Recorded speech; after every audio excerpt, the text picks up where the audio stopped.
Right, so previous we have another question done the same question, and it's showing us how to find the oblique cut.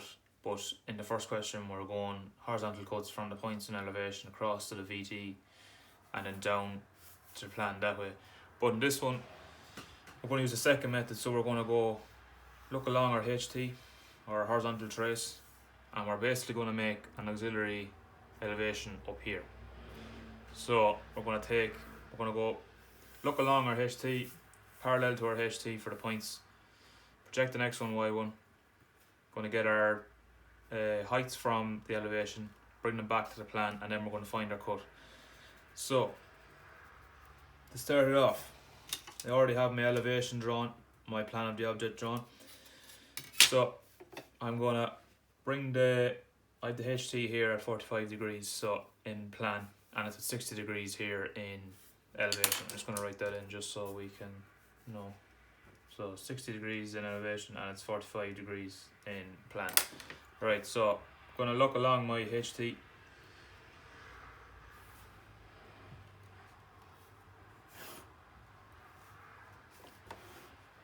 That there, I can go perpendicular to that because my X1, Y1 is going to go in along there.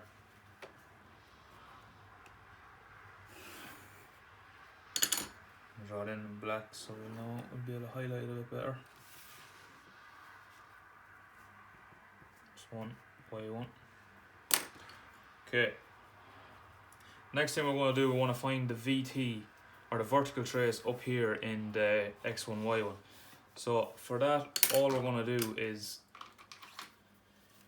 I'll just mark this in different colour. We're going to drop a vertical line down to the X1, Y1, or from the X1, Y1 up to the vertical trace. So that blue line. And then all I'm going to do is project that parallel to the HT up to the X1, Y1. And I'm going to step that distance on my compass. So the distance from the XY to where it hits the VT in elevation is going to be stepped up along here. So I can continue that line on up a bit.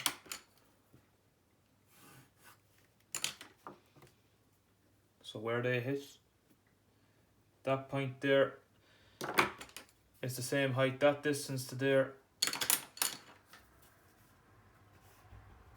distance H, is my same height here, H.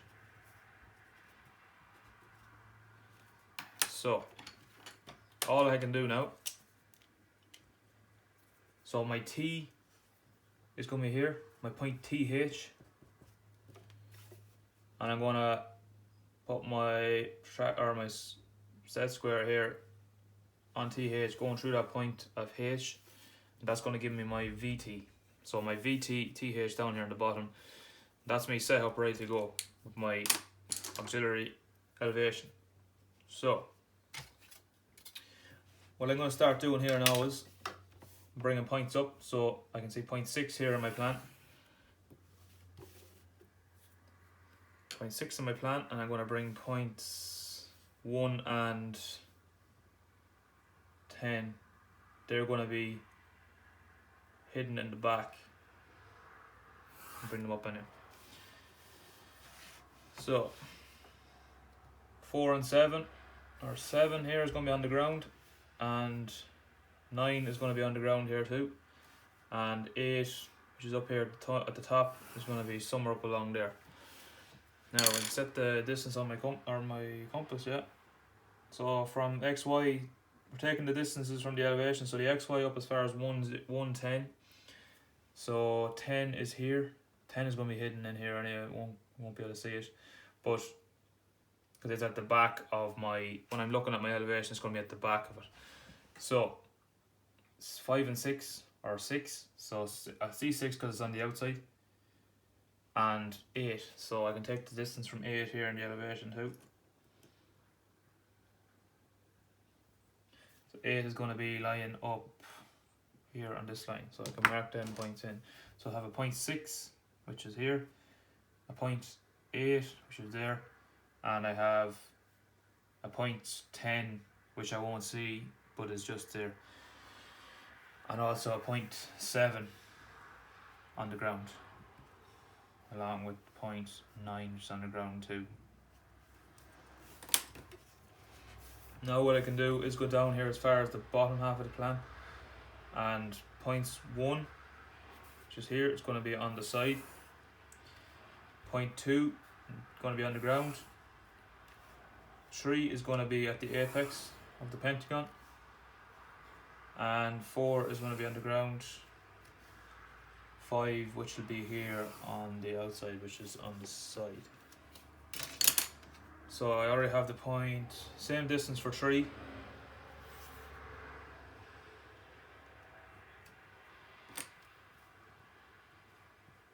It's point 3.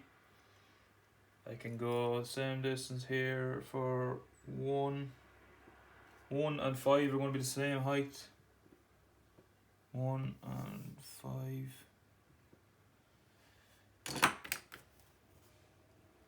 So that's 1. That there is 5. And I have point 2 here on the ground and 4 here on the ground. Now I'm going to start highlighting this section in, or this elevation in. So 1 goes to 2, 3, down as far as 5, 4, 5.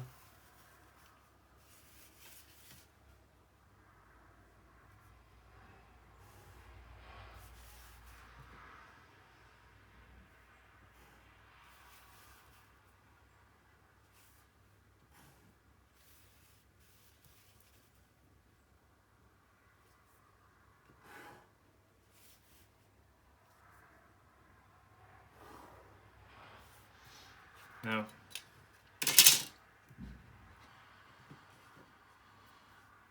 so we have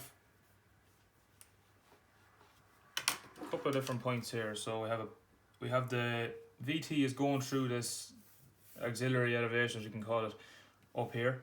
So it's going to hit at a point here, down here in the ground. There's going to be 2 points that's going to be hitting, because it's going to be at the back side. If we can imagine that 3D, if that was 3D, it'd be hitting on the back side as well. So A and B would be there. I have another point here, which is hitting the line 5, 6. I'm going to call that C. I have another line up here, which is hitting the line 3, 8, which is going to be D.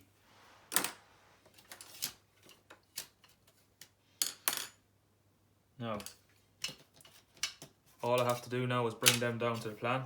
So you can already see that I have A and B is on the VT line, or the VTH line. So if I come down here to the plan, A is going to be on the line here. That's coming in point A. B is going to be there. So A is there, B is there. Now I can bring C down. C is touching the line 5, 6, and if I imagine 1 going across here as well. So C is going to be on the line 5, 6, which is here, and on the line 1, 5.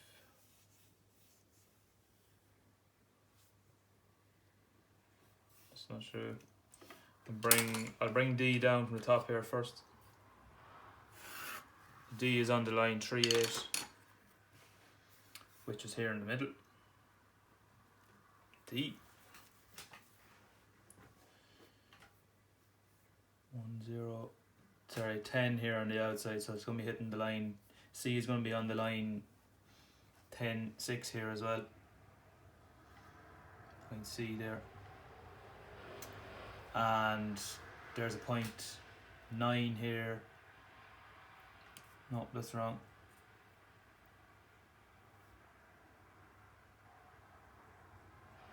A and B. Just going to go to there. So I can mark in the cut here. So C goes to A, B, C, up to D, back there. So that section there that I'm colouring in. That there is going to be my section or my sectional cutout in plan.